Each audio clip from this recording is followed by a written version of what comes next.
हुकूमत ने light diesel oil की कीमत में 8 रुपये 8 पैसे फी लीटर इजाफा कर दिया, जबकि जहाज़ों में इस्तेमाल होने वाले ईंधन की कीमत में बड़ी कमी कर दी गई। लाइट डीजल ऑयल की नई कीमत 273 रुपये 92 पैसे फी लीटर मुकर्रर कर दी गई है।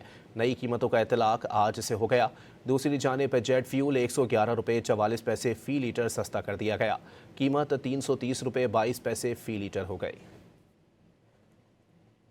हुकूमत ने लाइट डीजल ऑयल की कीमत में 8 रुपये 8 पैसे फी लीटर इजाफा कर दिया, जबकि जहाज़ों में इस्तेमाल होने वाले ईंधन की कीमत में बड़ी कमी कर दी गई।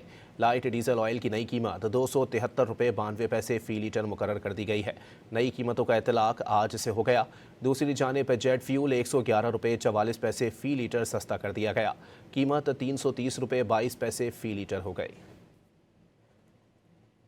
हुकूमत ने लाइट डीजल ऑयल की कीमत में 8 रुपये 8 पैसे फी लीटर इजाफा कर दिया, जबकि जहाज़ों में इस्तेमाल होने वाले ईंधन की कीमत में बड़ी कमी कर दी गई।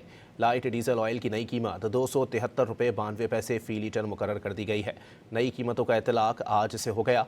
दूसरी जानिब जेट फ्यूल 111 रुपये 44 पैसे फी लीटर सस्ता कर दिया गया। कीमत 330 रुपये 22 पैसे फी लीटर हो गई।